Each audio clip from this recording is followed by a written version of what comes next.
अभी अभी उत्तराखंड बोर्ड का जो एग्ज़ाम हुआ है, पेपर मेरे हाथ में आ गया है। फुल सॉल्यूशन करेंगे। जो मैंने पढ़ाया था वही आया है। पूरे साल भर की मेहनत सफल हो गई। ठीक है बच्चों, सारा कुछ मैंने ऑलरेडी करा रखा है, लिंक मिल जाएगी डिस्क्रिप्शन में। एक एक क्वेश्चन को डिटेल में सॉल्व करेंगे, अथवा जो भी है सब करेंगे। ठीक है, वीडियो को लाइक कर दो क्योंकि आप बाद में भूल जाते हो।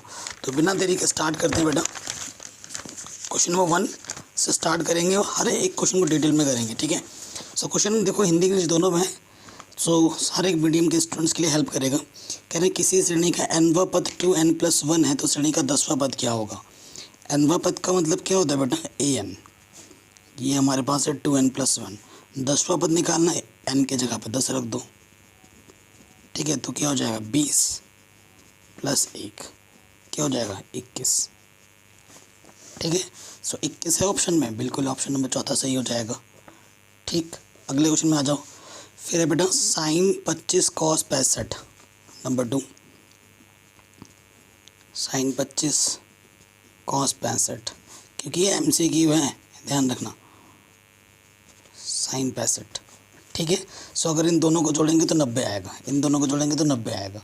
तो जब ऐसा होता है तो किसी एक को बदलना होता है क्योंकि एंगल समान समान है। तो यहाँ 25 से बदल देंगे तो यहाँ 25 को बदलना पड़ेगा, या फिर यहाँ से 65 को बदलेंगे तो यहाँ से भी 65 को बदलना पड़ेगा। तो चलो क्या करते हैं बेटा, इसको बदलेंगे। कॉस 90 में से हम कितना घटाएंगे, 65 आ जाए 25 कॉस है। ठीक है, साइन 90 में से हम कितना घटाएंगे, कितना आ जाए 65 आ जाए। तो 90 में से कितना घटाएं 25। आपको पता है ये तो साइन 25 है। कॉस 90 माइनस थीटा क्या होता है, साइन थीटा। थीटा की जगह 25, ये तो वैसे का वैसे रहेगा। साइन 90 माइनस थीटा क्या होता है, कॉस थीटा। तो कॉस थीटा की जगह पे क्या 25, 2 बार गुणे में है तो ये हो जाएगा साइन स्क्वायर 25, ये हो जाएगा cos square 25। Sine square theta plus cos square theta का मान कितना होता है बेटा, 1 होता है। दूसरा ऑप्शन सही हो जाएगा। कह रहे हैं एक गोले का व्यास गोला बोला 14 सेंटीमीटर है। एक गोला बनाइए बेटा, उसका व्यास आपको दे रखा है 14 सेंटीमीटर। ठीक है, तो त्रिज्या क्या हो जाएगी 7 सेंटीमीटर, उसका वक्र पृष्ठ ही। ठीक है, वक्र पृष्ठ मतलब क्षेत्रफल निकालना है आपको। गोले का क्षेत्रफल क्या होता है 4πr²। 4 पाई का मान 22/7, स्क्वायर है r यानी कि 7 × 7, 7 से 7 कटा 22 चौके 88 × 7, 7 8 56। ठीक है, हासिल लगा 5, 7 8 56, 56 और 5 61, 616 सेंटीमीटर स्क्वायर। ठीक है, अगला क्वेश्चन है बेटा, तो बी कोण क्या होगा। ये तो बहुत ही आपके जो मैंने मार्क करवाया था इम्पोर्टेंट वही आ गया है। कह रहे हैं बी कोण क्या होगा इनमें से। देखो बेटा बी कोण ये पाइथागोरस प्रमेय वाला प्रमेय है, क्वेश्चन है। ठीक है, तो देखो अगर किसी बड़े वाले भुजा का वर्ग, जैसे यहाँ बड़ा वाला भुजा कितना है 12 है, तो 12 का वर्ग अन्य दो छोटी भुजा के वर्ग के बराबर आ जाए।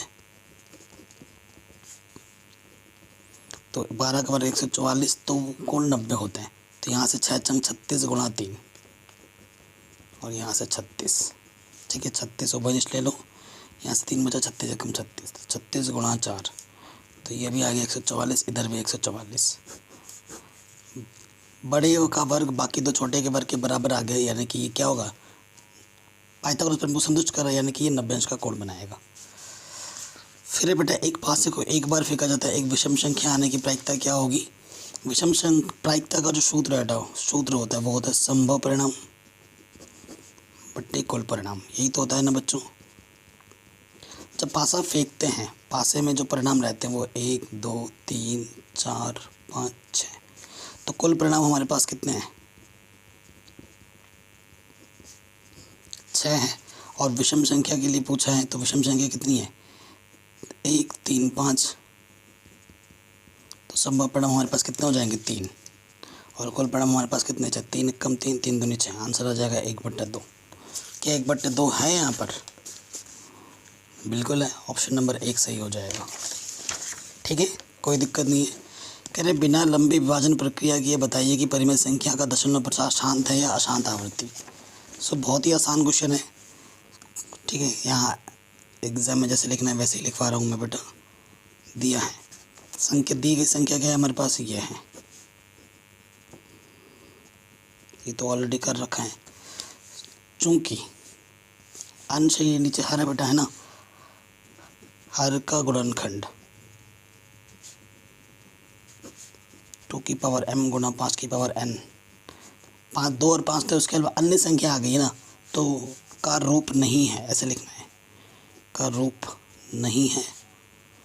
अर्थात क्या होगा, ये शांत तो नहीं होगा, शांत नहीं होगा, दूसरा क्या हो जाएगा, अशांत आवृत्ति होगा, अर्थात अशांत आवृत्ति होगा। ये आपका आंसर आ जाएगा। ठीक है, अगले क्वेश्चन में आ जाओ। कह रहे द्विघात बहुपद ज्ञात किए जिसके शून्यकों का योग 0 है और गुणनफल इतना है। ठीक है, 7वां क्वेश्चन है, क्या दिया है बेटा, शून्यकों का योग अल्फा प्लस बीटा में दे रखा है 0 और शून्यकों का गुणनफल ये दे रखा है √5। ठीक है, द्विघात बहुपद निकालना है। द्विघात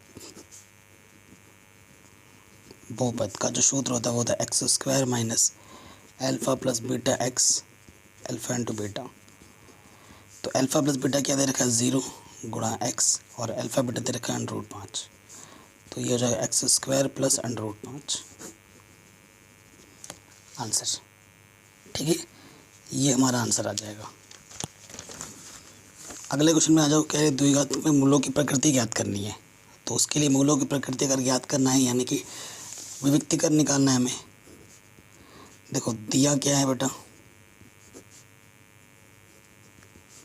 हमारे पास दिया रखा है x² माइनस के 4x प्लस 4।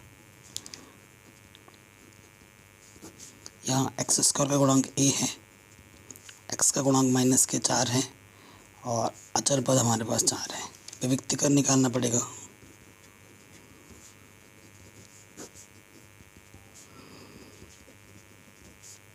b का मान है माइनस के 4, उसका वर्ग 4ac, माइनस का वर्ग करने में प्लस होता है, 4 चक्कू 16 कम 16।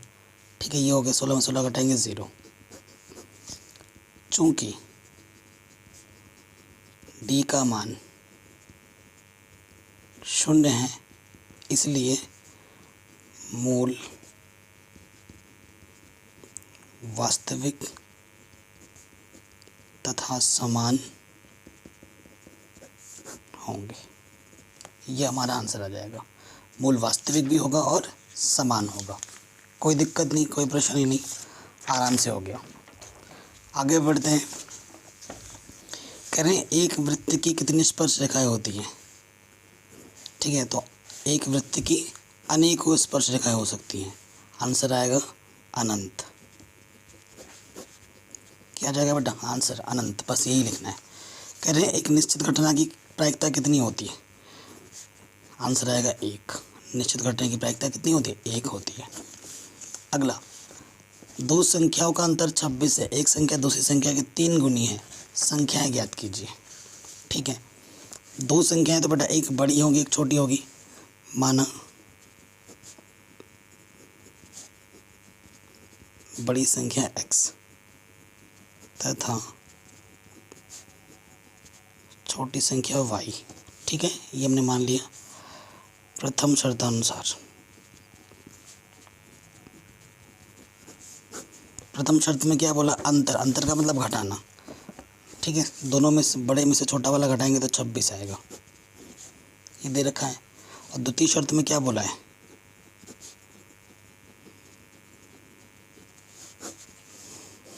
द्वितीय शर्त में क्या बोला गया है कि एक संख्या दूसरे की तिगुनी है, मतलब बड़ी वाली संख्या छोटी वाली की 3 गुनी है, ये दे रखा है। दोनों संख्याएं ज्ञात करना है। x का मान उठा करो, समीकरण 1 में रख दो, समीकरण 1 तथा 2 से x का मान उठाकर यहाँ रख देंगे। सो 3y माइनस के y 26, 2y आ जाएगा 26, 2 1 कम 2, 2 3 6, तो y का मान कितना आ गया बेटा 13। छोटी संख्या कितनी आ गई 13, y का मान उठाकर यहाँ रख दो, x बराबर 3y था, y का मान 13, 13 3 39, तो जो बड़ी संख्या होगी वो 39 होगी। इतना आसान क्वेश्चन है, आराम से बन गया है ना। अगले क्वेश्चन में आओ, कह रहे हैं अगर कॉस थीटा का मान 4/5 हो तो इसका मान क्या होगा। बहुत ही आसान क्वेश्चन है, दिया है कॉस थीटा कितना दे रखा है बेटा, 4/5। तो बाकी चीज़ों का मान निकालना है। आपको पता है लाला आम लाया कच्चा कच्चा आम, है ना। तो यहाँ से क्या होता है, sine cos tan cosec sec cot, ये चीज़ होती है, आपको पहले से ही पता होगा, है ना। ठीक है, सो देखिए कॉस थीटा आधार बट्टे कर्ण, ये मेरा आधार हो जाएगा, ये मेरा कर्ण हो जाएगा, आधार कर्ण। चित्र बना लेते हैं, आधार कितना है 4, हमें ये नहीं पता, तो पाइथागोरस प्रमेय लगाएंगे। पाइथागोरस प्रमेय से, पाइथागोरस प्रमेय क्या होती है, कर्ण का वर्ग बराबर आधार का वर्ग प्लस लंब का वर्ग। कर्ण है 5, आधार है 4, लंब नहीं पता, तो 5 का वर्ग 25, 4 का वर्ग 16, 16 प्लस के अंदर के माइनस का हो जाएगा 9 बचेगा। तो लंब निकालने के लिए यहाँ वर्गमूल निकाल, 9 का वर्गमूल कितना आ जाएगा 3, प्लस में ही लेंगे क्योंकि लंबाई कभी माइनस में नहीं होती। तो लंब कितना मिल गया 3, ठीक है, लंब कितना मिल गया 3। ये हमारे पास कर्ण है, ये हमारे पास आधार है, ये हमारे पास लंब है। अब हमें क्या ज्ञात करना है बेटा, क्वेश्चन में क्या बोला है कि cot theta plus cosec theta का वर्ग का मान क्या होगा वो बताऊँ।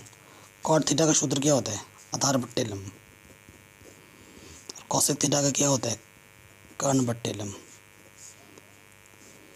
ठीक है, आधार कितना है बेटा 4, लंब कितना है 3, कर्ण है 5 और यह है 3। देखो लॉस ऑफ पावर दोनों के नीचे सेम है, तो ऊपर वैसे ही आ जाएगा, 5 और 4 9 हो जाएगा, ठीक है ना। जब नीचे सेम हो तो ऊपर वैसे का वैसा जोड़ दो, 3 3 9, 3 का वर्ग कितना आ जाएगा 9। सो आंसर कितना आएगा बेटा 9। किसी भी क्वेश्चन में थोड़ा सा भी डाउट दिक्कत लगे तो वीडियो को एक बार दोबारा ज़रूर देखें। ये क्वेश्चन भी हो गया, आगे बढ़ते हैं 13वें क्वेश्चन में आ जाओ। क्या बिंदु एक त्रिभुज है, यदि हाँ तो बताइए कि किस प्रकार का त्रिभुज है।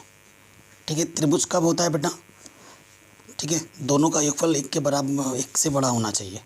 ठीक है, सो 3 बिंदु दे रखा है, पहले हमें क्वेश्चन नंबर 13, 3 बिंदु दे रखा है ना कि हाँ वहाँ, तो 3 बीच की दूरी निकालनी पड़ेगी।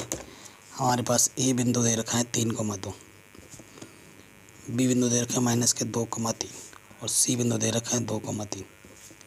तो पहले ए बी निकालेंगे, फिर बी सी निकालेंगे, फिर ए सी निकालेंगे। ठीक है, ए बी मतलब ए और बी के बीच की दूरी, सूत्र क्या होता है x1 माइनस x2 का वर्ग y1 माइनस y2 का वर्ग, 3 और 2 5 का वर्ग, 5 का वर्ग। ठीक है, तो 5 का वर्ग कितनी बार है, 2 बार है, तो जब वर्गमूल निकालेंगे तो इसका तो 5 आ जाएगा और अंदर 2 बचेगा, इतना मात्रक। ये हमारा ए बी है। अब हमें क्या निकालना है, ए सी निकाल दो, x1 माइनस x2 का वर्ग, फिर y1 माइनस y2 का वर्ग। 3 में से 2 घटाएंगे, 1 का वर्ग 1, 2 में से 3 घटाएंगे -1 का वर्ग। ठीक है ना, ये भी एक आ जाएगा, तो ये आ गया √2। फिर आ जाओ बी सी निकालो, x1 minus x2, y1 minus y2, तो -2 -4 का वर्ग कितना होता है बेटा 16, माइनस के 6 का वर्ग कितना होता है 36, 6 12 से लगा 1, 3 और 4 ये हो गया 5। ठीक है, 52 है, 13 चौके 52, तो 2√13 आ जाएगा मात्रक। देखो बेटा, अगर हम किसी दो भुजा को जोड़ रहे हैं, किसी दो भुजा को जोड़े तो उसका जो मान है, ठीक है, ये 2√13 है, ठीक है, और ये √2 है, ये 5 √2 है। ठीक है, तो कि दोनों को जोड़ने पर एक भुजा से बड़ा आ रहा है, तो ये क्या है बेटा, ये एक त्रिभुज बनाएगा। और कैसे त्रिभुज, तीनों के मान अलग अलग आ रहे हैं, तो ये विषम बाहु त्रिभुज होगा।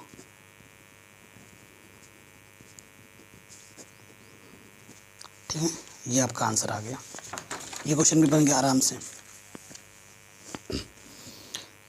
अगला क्वेश्चन है DE समानांतर AC के हैं, तो x का मान क्या होगा। देखो DE कहाँ है, DE ये वाला रेखा इसके समानांतर है, इधर 3 है, इधर भी 3 है। ठीक है, तो देखो बेटा यहीं हल कर दे रहा हूँ, क्या होगा, थेल्स के प्रमेय से, चूँकि DE समानांतर AC है, अतः प्रमेय 6.1 से, या फिर थेल्स के प्रमेय से भी लिख सकते हो, क्या होगा, BE बट्टे AC किसके बराबर होगा, BD DA। BE का मान क्या है बेटा, x, और AC का मान है 4, BD का मान है 3, DA का मान भी है 3। ठीक है, चातियाँ देखो, 3 से 3 घटा, 1 कम 3, 4 1 कम 4, x का मान कितना आ जाएगा, 4, x का मान कितना आ गया, 4। कोई दिक्कत, कोई परेशानी नहीं होनी चाहिए। ठीक है बेटा, या फिर ये क्वेश्चन हमें करना है। ठीक है, नीचे के दिए गए चित्र में PQ और RS आपस में क्या है बेटा, समानांतर है, तो सिद्ध कीजिए कि दोनों त्रिभुज आपस में क्या होंगे, समरूप होंगे। बहुत ही आसान क्वेश्चन है। सो देखो बेटा, आपको पता ही है, अगर मैं थोड़ा बड़ा छोटा बन गया इधर, कोई दिक्कत नहीं है, PQORS। ठीक है ना, हमें क्या दे रखा है, सिद्ध क्या करना है, देखो दिया है, सबसे मेन काम इन्होंने दे रखा है, PQ और RS समानांतर है। तो अगर PQ और RS समानांतर है, ये भुजा इसके समानांतर है, तो ये वाला कोण इस वाले कोण के बराबर होगा, और ये वाला कोण इस वाले कोण के बराबर होगा, क्योंकि ये समांतर रेखा आगे बढ़ाओगे, तिर्यक रेखा का काम करेगा, तो तिर्यक रेखा में एकांतर कोण आपस में क्या होते हैं, बराबर होते हैं। यानी कि कोण P बराबर हो जाएगा कोण S, और कोण Q बराबर हो जाएगा कोण R। क्यों, क्योंकि ये एकांतर कोण है। अब दो त्रिभुज को समरूप दिखाना है, त्रिभुज POQ तथा त्रिभुज ROC में। देखो बेटा, शीर्षाभिमुख कोण बराबर होते हैं, कोण O बराबर कोण O, क्यों बराबर है ये बेटा, शीर्षाभिमुख कोण है ये। ठीक है, और अभी तुमने दिखाया इसको कि कोण P बराबर कोण S और कोण Q बराबर कोण R। क्यों, अभी तुमने दिखा दिया कारण, क्योंकि एकांतर कोण है। किस वजह से, क्योंकि PQ और R समानांतर है। अब ये जब बेटा, अब ये तुमने तीनों संगत तीनों कोणों को बराबर दिखा दिया, इसलिए एंगल एंगल एंगल से त्रिभुज POQ समरूप हो जाएगा त्रिभुज ROC के। यही बोला था, यही तुम्हें सिद्ध करना था, आराम से हो गया। अगला क्वेश्चन है, ताश के 52 पत्तों की गड्डी में से एक पत्ता यादृच्छा खींचा जाता है, प्रायिकता ज्ञात कीजिए कि वह पत्ता इक्का है, लाल रंग का है। ठीक है, तो 15वें नंबर पे आ जाओ। कुल परिणाम कितने हैं बेटा हमारे पास, कुल परिणाम है 52। इक्का है, इक्का कितने होते हैं गड्डी में, इक्का होते हैं 4। ठीक है, हाँ, वह पत्ता लाल रंग का है, बाद में देखेंगे। लाल रंग के पत्ते कितने होते हैं, लाल रंग के पत्ते होते हैं 26। ठीक है, तो क पार्ट में ये है, ख पार्ट में ये है, तो क पार्ट की प्रायिकता, इक्का आने की प्रायिकता के संभव परिणाम 4, कुल परिणाम 52। सूत्र 4 एकम 4, 4 एकम 4, 4 3 12। पहले वाले का आंसर ये हो गया। फिर लाल रंग का पत्ता है, इसकी प्रायिकता निकालोगे तो संभव परिणाम 26, कुल परिणाम 52। 26 एकम 26, 26 दूनी 52 हो गया। इतना आसान था। या फिर अथवा में भी दे रखा है। ठीक है, ये जो प्रश्न है बेटा, पहला वाला आसानी, ये प्रश्न ऐच्छिक प्रश्नावली से दिया गया है, ठीक है। हालांकि मैंने ऐच्छिक भी पढ़ा रखा है और मैंने बोला था प्रायिकता में ऐच्छिक भी आ सकता है, भले ही मना कर रखा है कि नहीं आएगा, लेकिन आ सकता है, ठीक है। ये एक्सपीरियंस है, आपने पढ़ा नहीं होगा लेकिन आया है। देखना ये ऐच्छिक प्रश्नावली से। एक जार है आपके पास, ठीक है। जार समझ लीजिए कि एक बोतल टाइप का है कुछ, ये आपका बोतल टाइप का है, जार है कुछ, जिसमें 24 गेंदें हैं, कुल गेंद 24 है, जिनमें से कुछ हरी और दूसरी नीली हैं, ठीक है। हरी गेंद दी है, हरी गेंद मान लो कि कितना है बटा एक्स, तो नीली गेंद कितनी होगी, नीली गेंद होगी 24 में से एक्स घटा होगी, कुल गेंद 24 है, 24 माइनस एक्स होगी। हरे होने की प्रायिकता दे रखे हैं, ठीक है। पी ग्रीन, हरे होने की प्रायिकता है 2/3।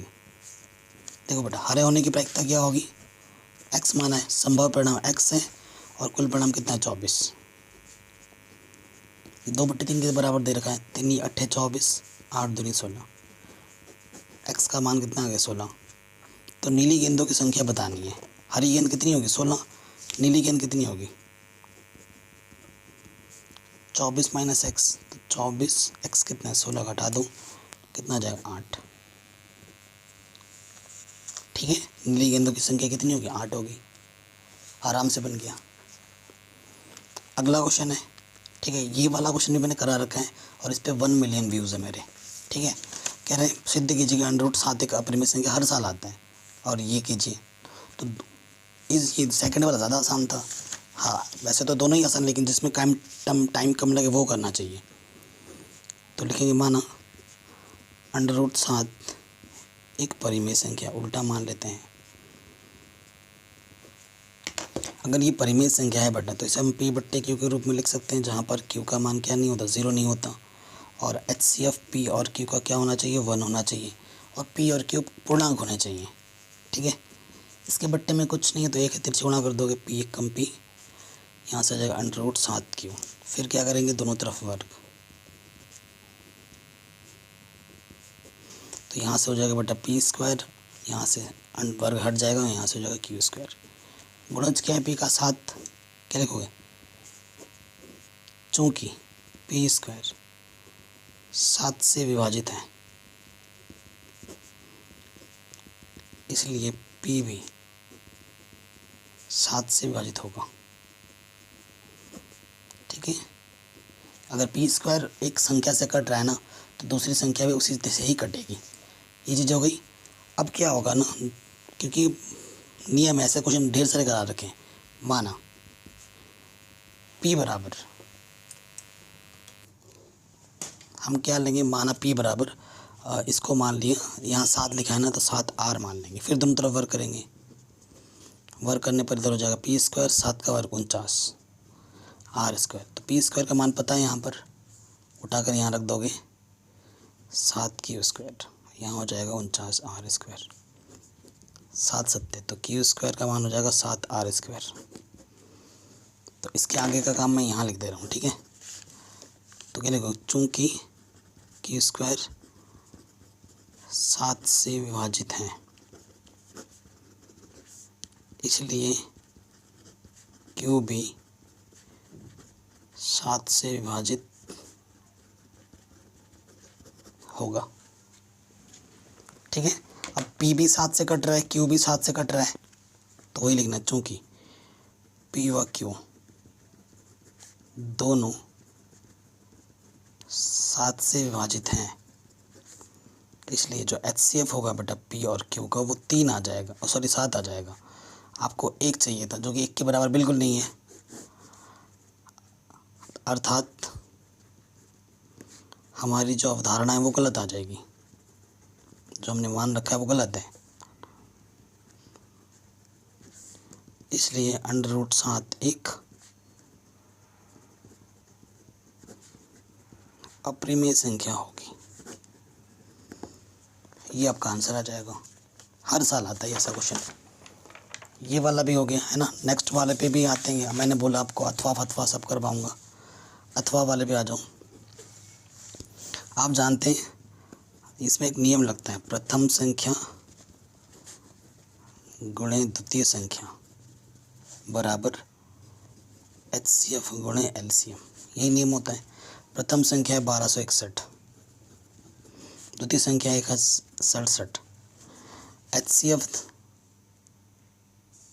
97 है, तो हमें LCM निकालना है। तो 97 इधर गुणे में है, आगे बट्टे में आ जाएगा। ठीक है, कितनी बार जाएगा? 9 और 7, 7 किससे कटेगा? 97।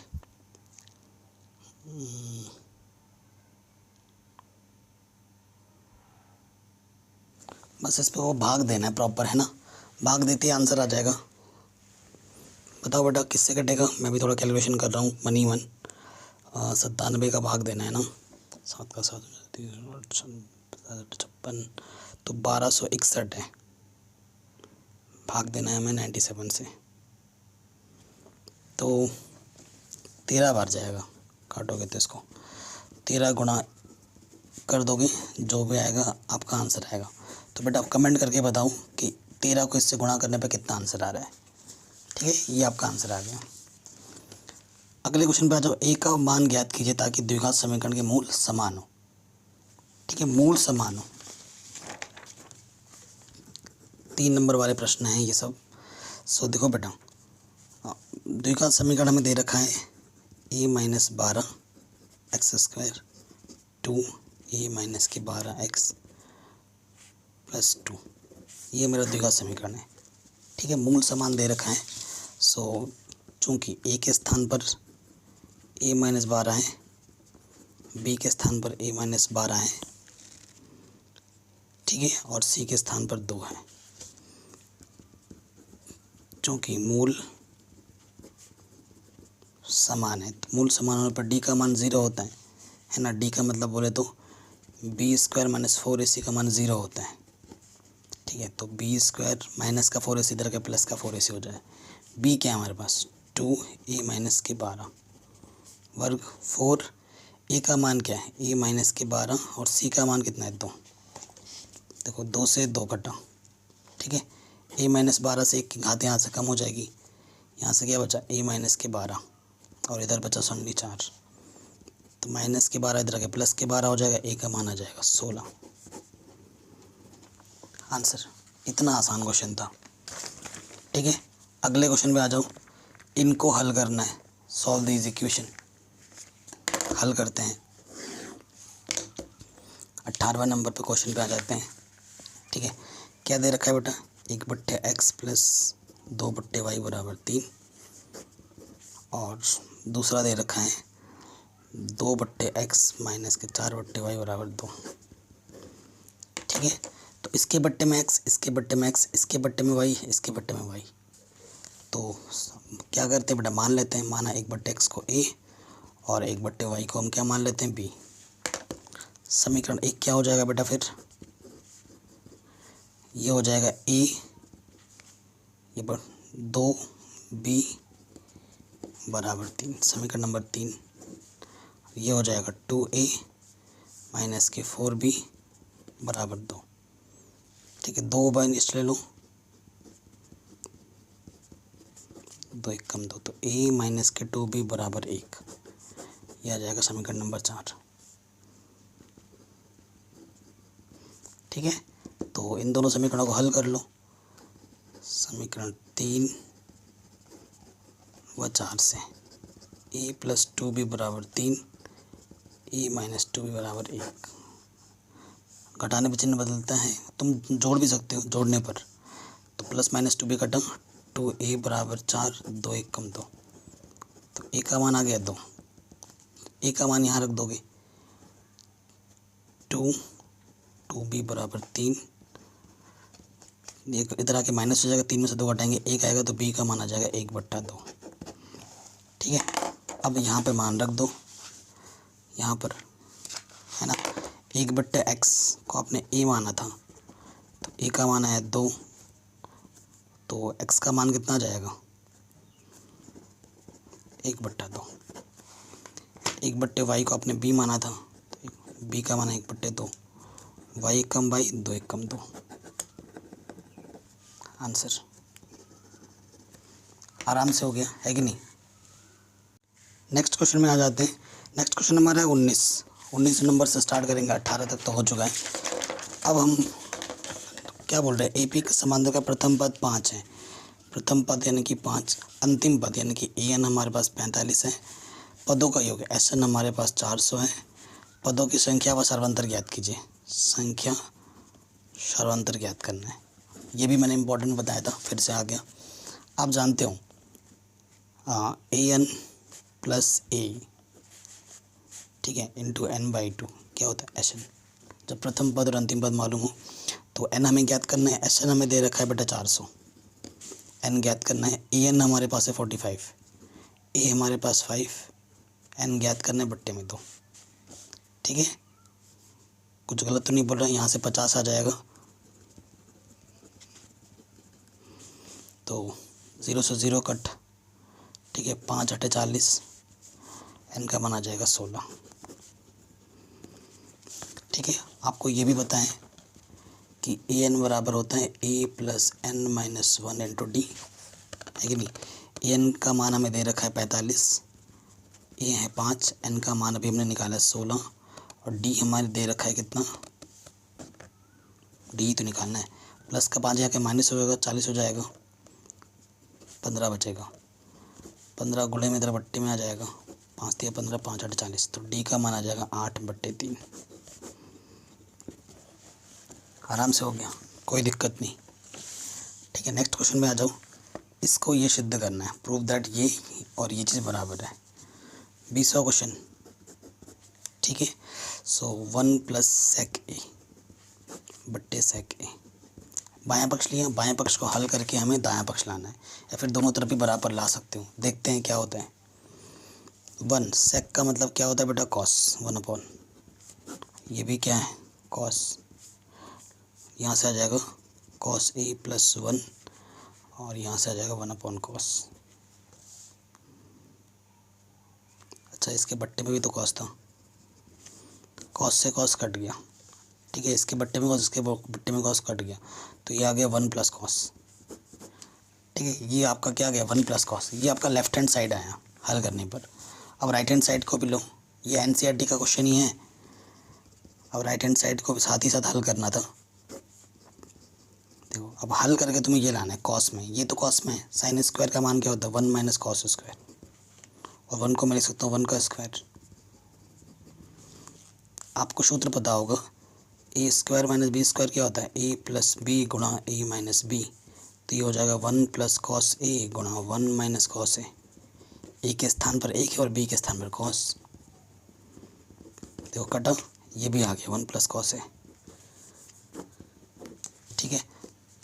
तो लेफ्ट हैंड साइड किसके बराबर आ गया, राइट हैंड साइड के, ये तो प्रूफ करना था, आराम से हो गया, ठीक है। दोनों पक्षों को साथ साथ हल करना था, या फिर ये वाला प्रूफ करना, प्रूफ दैट, तो करते हैं प्रूफ। यहाँ से क्या हो जाएगा, चूँकि 1 + कॉट ए माइनस के कॉसेक ए और 1 + tan ए प्लस सेक ए, हमें इसको 2 लाना है, 2 लाना है ना। सो देखो बेटा क्या करेंगे, ये चीज़ तो हो जाएगी हमारे पास, कोई सर्वसमीका का नहीं लग रहा है तो साइन को से बदलो, तो कॉस ए बट्टा साइन ए, ठीक है। कॉस का मतलब, कॉसेक का मतलब 1/, साइन, साइन अपॉन कॉस, ठीक है। इसके बट्टे में कुछ नहीं तो एक आ जाएगा, इसके बट्टे में कुछ नहीं तो एक आ जाएगा, लॉस ऑफ साइन, और यहाँ से आ जाएगा कॉस, ठीक है। साइन एक कम साइन,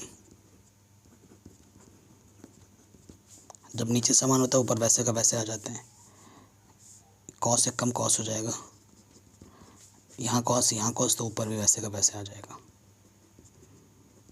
देखो ये ए के स्थान पर है, ये बी के स्थान पर, ए प्लस बी ए माइनस बी, ए का स्क्वायर माइनस बी का स्क्वायर, नीचे क्या हो जाएगा, साइन गुणा कॉस, खोल दो, ए का स्क्वायर बी का स्क्वायर 2ab, 1 का स्क्वायर 1, और यहाँ से आ जाएगा sign A into cos A. देखो इसकी वैल्यू कितनी होती है 1, प्लस का 1 माइनस का 1 कटा, यहाँ से क्या बचा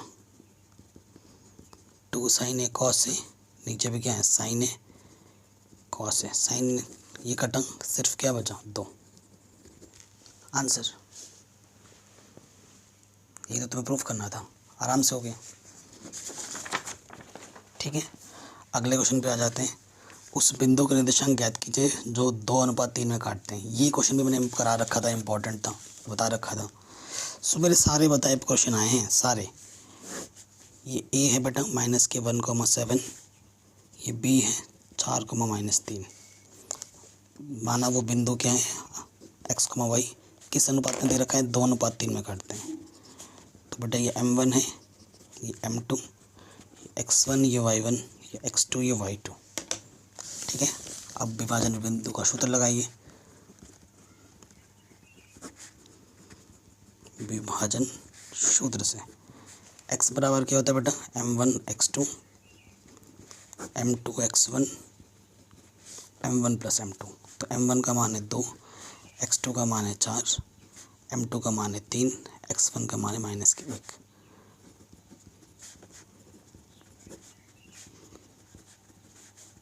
x का मान आ गया 1। ठीक है, अब y का सूत्र m1 y2, m2 y1, m1 plus m2। तो m1 का मान है 2, y2 का मान है -3 और ये 21।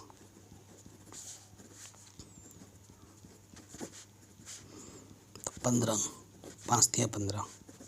ठीक है, तो बिंदु P का मान क्या आ जाएगा, पहले x आता है फिर y आता है, आंसर आ जाएगा 1,3। ये आपका आंसर आ जाएगा।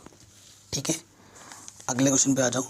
x अक्ष पर वह बिंदु ज्ञात कीजिए जो इससे समदूरस्थ है। मैंने बोला था हर बार आता है, इस बार भी आ गया।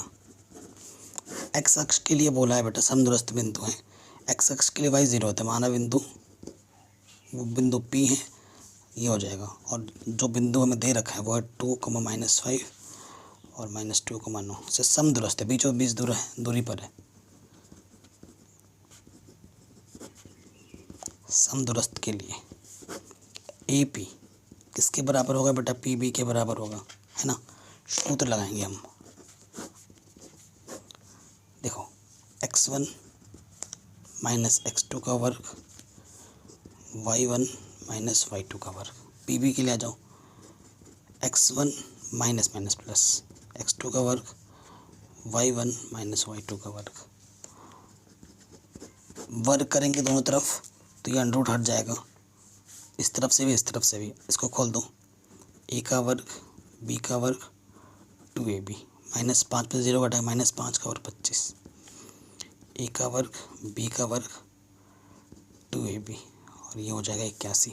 एक्स स्क्वायर से एक्स स्क्वायर घटा, 4 से 4 घटा। ठीक है, तो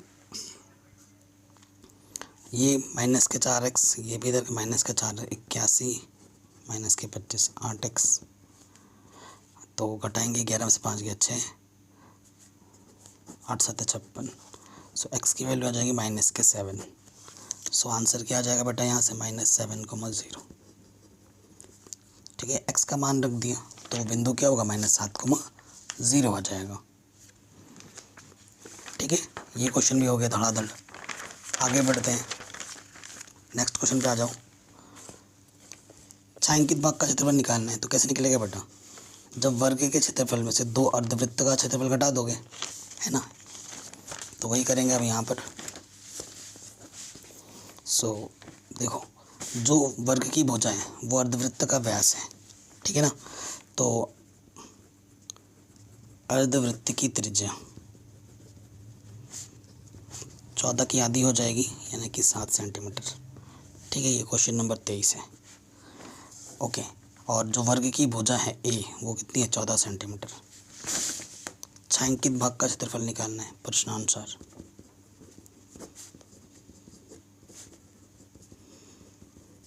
प्रश्नानुसार इसका क्षेत्रफल क्या होगा बेटा, वर्ग का क्षेत्रफल माइनस 2 अर्धवृत्त का क्षेत्रफल। तो इसका होता भुजा गुणा भुजा और इसका होता पाई आर स्क्वायर बट्टे 2 कटा 14 गुणा 14 पाई का मान 22/7 और त्रिज्या हमारे पास है 7। 14 गुणा 14 196, ये 154, घटाएंगे तो आंसर आ जाएगा 42 सेंटीमीटर स्क्वायर। ये हमारा आंसर आ जाएगा। या फिर और एक क्वेश्चन दे रखा था, त्रिज्यखंड का क्षेत्रफल निकालना है इसका। ये तो बहुत ही आसान क्वेश्चन है।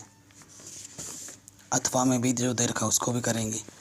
थीटा हमारे पास 30 है और जो त्रिज्या हमें दे रखी है क्वेश्चन में 4 सेंटीमीटर। ठीक है, त्रिज्यखंड का क्षेत्रफल निकालना है। त्रिज्यखंड का क्षेत्रफल क्या होगा, थीटा बट्टे 360 गुणा पाई आर स्क्वायर। 30/360, पाई का मान 3.14 रखने के लिए बोल रहे हैं और त्रिज्या है 4 गुणा 4 12 12। सो 3.14 को गुणा करना है 4 से और फिर उसको भाग दे देना है 3 से। ठीक है, 4 चौको 16, अच्छा लगा 1, 4 एक कम 4 और 1 5, 7 12। ठीक है, आपको अब भाग दे देना है 12.54 को। ठीक है, भाग दे देना है किससे, 3 से। सो आंसर आ जाएगा 4.18 सेंटीमीटर स्क्वायर। तो ये क्वेश्चन भी हमारा आराम से बन गया। अगला क्वेश्चन इसमें बोला था बेटा 6 सेंटीमीटर त्रिज्या का एक वृत्त खींचिए, 10 सेंटीमीटर दूर एक बिंदु से स्पर्श रेखा की रचना कीजिए। तो ये क्वेश्चन बेटा पटरी वगैरह नहीं है, ये क्वेश्चन है प्रश्नावली किसका, ये भी मैंने बोला था इंपॉर्टेंट आएगा ही आएगा। 11.1 का पहला क्वेश्चन है, 11.2 का पहला क्वेश्चन है। लिंक्स डाल दूंगा मैं डिस्क्रिप्शन पे, पहले ही करा रखा है। अगले क्वेश्चन पे आ जाते हैं। ठीक है, अगले क्वेश्चन पे आ जाओ। कहना सिद्ध कीजिए कि किसी बाह्य बिंदु से किसी वृत्त पर खींची गई 2 स्पर्श रेखाओं के बीच का कोण स्पर्श बिंदु को मिलाने वाले रेखाखंड द्वारा केंद्र पर अंतरित कोण का समपूरक होता है। अरे भाई साहब, इतना आसान क्वेश्चन। ठीक है, 3 नंबर में दे दिया। 25 नंबर, ये आपके पास ये केंद्र है, ये एक बाह्य बिंदु है। ठीक है, बाह्य बिंदु से दोनों आपने क्या खींचा, 2 स्पर्श रेखाएं खींची और फिर इस केंद्र को मिला दिया। यहाँ से हमें बताना है कि ये वाला कोण और ये वाला कोण का जो योग होता है वो समपूरक होता है। नाम दे दो इसको ओ ए बी सी। ठीक है, सो सिद्ध क्या करना है, चित्र बना के बताना, सिद्ध करना है। ये θ1 बोलो, ये θ2 बोलो, सिद्ध करना है θ1 + θ2 180 समपूरक। ये हमें सिद्ध करना है। आपको पता ही है यहाँ पे भी 90 होगा, यहाँ पे भी 90 होगा। प्रमेय 10.1 से कोण ए और कोण सी दोनों के मान कितने होंगे, 90 डिग्री होंगे, है कि नहीं। चूँकि AOCB एक चतुर्भुज है, चतुर्भुज के चारों कोणों का मान कितना होता है, angle A plus angle B plus angle C plus angle O 360 होता है। एंगल ए को मैंने θ1 बोला है, बी का मान थीटा है, ए का मान 90 है, आगे पीछे हो गया। सी का मान 90 है और ओ का मान θ2 है। 90 90 180, उधर जाके माइनस हो जाएगा, θ1 + θ2। यही तो हमें सिद्ध करना था। 3 नंबर आराम से हो गया। ठीक है, ख़त्म। अगले क्वेश्चन पे आ जाओ। कह रहे हैं 2 व्यक्तियों के आय का अनुपात इतना है और खर्चों का अनुपात इतना है, तो प्रत्येक व्यक्ति की महीने की बचत इतना है, तो उसकी मासिक आय। बेटा ये 3 नंबर का क्वेश्चन होता, 2 नंबर का भी होता, इसे 6 नंबर में दे दिया गया है। कोई दिक्कत नहीं, करेंगे हम, है ना। तो 6 नंबर क्वेश्चन शुरू करते हैं। 26 का माना अनुपात में है ना, माना प्रथम व्यक्ति की आय 9x तथा द्वितीय व्यक्ति की आय वो क्या हो जाएगी 7x, क्योंकि अनुपात में तो 9x 7x हो जाएगा। और खर्चों का अनुपात भी दे रखा है। माना प्रथम व्यक्ति का खर्चा वो कितना है बेटा 4x तथा द्वितीय व्यक्ति का खर्चा वो क्या हो जाए x नहीं y। ठीक है, ये हो गया। दोनों की जो बचत है वो 2000 है। बचत कैसे होता है, आय में से जब खर्चा घटाओगे तभी बचत होगा। ठीक है, चूँकि दोनों की बचत कितनी है बेटा 2000, इसलिए प्रथम व्यक्ति की बचत वो कितनी है बेटा 2000, यानी कि प्रथम व्यक्ति की आय में से प्रथम व्यक्ति के खर्चे को घटाओगे तो 2000 आएगा। ठीक है, द्वितीय व्यक्ति की जो बचत है वो भी 2000 है, तो द्वितीय व्यक्ति का आय 7x है, खर्चा 3y है, घटाओगे तो कितना आएगा 2000 आएगा। समीकरण नंबर 2, इन दोनों समीकरणों को विलोपन विधि से हल करो। विलोपन विधि आती होगी ना, विलोपन विधि से हल करो, आपको आपका आंसर मिल जाएगा।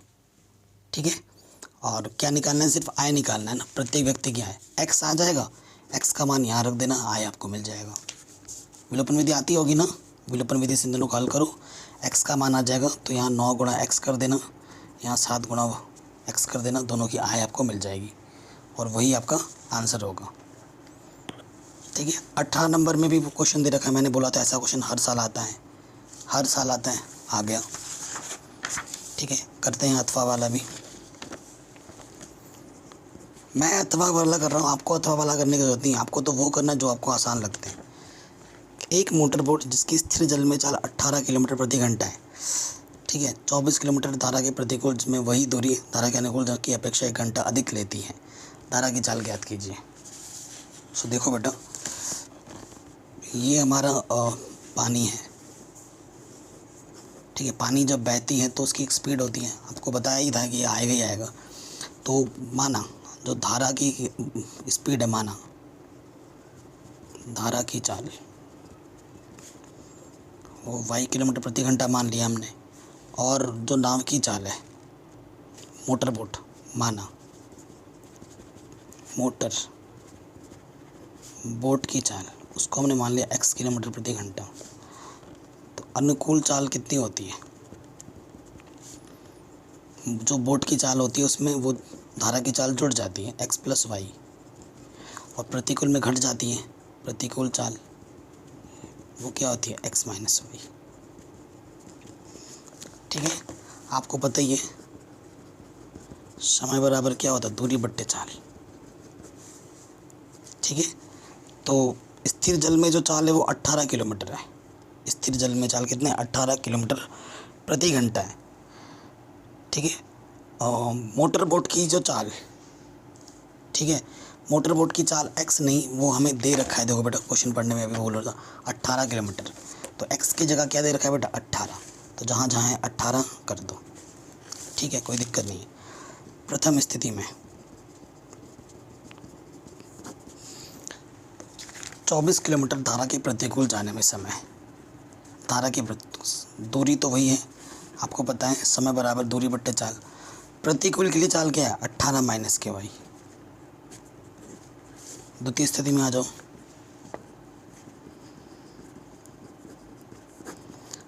समय दूरी वही है, अब की बार अनुकूल चाल है, अनुकूल चाल क्या 18 प्लस वाई हो जाएगा। ठीक है, ये हो गया। तो जब 1 घंटा अधिक लेती है, अनुकूल आने की अपेक्षा 1 घंटा अधिक लेती है, मतलब इसके पास समय ज़्यादा लगता है और इसमें समय कम लगता है, यानी कि प्रश्नानुसार 24, देखो अगर प्रश्नानुसार T1 में से हम T2 घटाएं तो अंतर 1 घंटे का आएगा, तो 24 18 minus Y minus 24 18 plus Y 1 आएगा। ठीक है, सो वनिश ले लो, तो ये आ जाएगा 18 माइनस के वाई 18 प्लस के वाई। ठीक है, सो गुणा करोगे तो 18 प्लस वाई गुणा 24 18 माइनस के वाई, ये आ जाएगा। ठीक है, गुणा करो 18 गुणा 24 प्लस 24 वाई 18 गुणा 24 माइनस माइनस प्लस 24 वाई, और यहाँ आ जाएगा 18 का वर्ग माइनस के वाई स्क्वायर, ए माइनस बी ए प्लस बी है ना। सो देखो ये प्लस का माइनस का घटा 24 वाई क्या हो जाएगा 48 वाई, और ये माइनस का इधर आके क्या हो जाएगा बेटा प्लस के वाई स्क्वायर, और 18 इधर आके ये हो जाएगा। कोई दिक्कत नहीं है, अब 18 गुणा 18 आपको पता ही होगा कितना हो, 324। ढंग से लिख लो, Y square plus 48y minus 324। एक द्विघात समीकरण आ गई। इस द्विघात समीकरण को हल करना है, हमें हमारा आंसर मिलेगा। ठीक है, तो द्विघात समीकरण कैसे हल करें? इसके लिए देखो क्या करना है बेटा, ये है, ऐसी दो संख्या लेनी है जिनका गुणा करने पे 324 है और घटाने पे 48। तो 324 यहाँ लिख दो, गुणनखंड करो, 2 एक कम 2, 2 छंग 12, 2 दूनी 4। ठीक है, फिर 2 अट्ठे 16, 2 एक कम 2, 3 दूनी 6, 3 सत्ते 21, 3 नम 27, 3 तिया 9, 3 एक कम 3। ठीक है, घटाने पे 48 आना चाहिए। 3 तिया 9, 9 तिया 27। ठीक है, हाँ 27 तिया 3 सत्ते 21,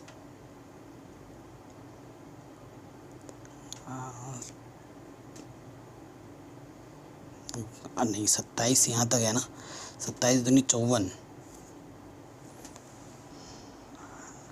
बात नहीं बन रही है ना, फिर से एक बार देखो, एक क्यों लिखा मैंने, यहाँ पर 2 लिखना है ना, देख रहे हो।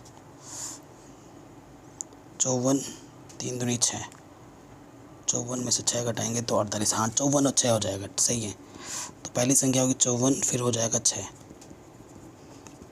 एक जोड़ा यहाँ से एक जोड़ा यहाँ से, y कॉमन, यहाँ से 6 कॉमन, जो 2 बार है उसको हम एक बार लिखेंगे और जो उभयनिष्ठ निकाला उसको दूसरे वाले ब्रैकेट में। यदि इसको 0 रखा तो प्लस का इधर के माइनस का हो जाएगा, और स्पीड कभी माइनस में नहीं होती तो ये अमान्य हो जाएगा। और y माइनस 6 बराबर 0, तो माइनस का 6 इधर के प्लस का 6 हो जाएगा। सो जो धारा की चाल होगी वो कितनी होगी, 6 किलोमीटर प्रति घंटा होगी, है कि नहीं, ये आ जाएगा।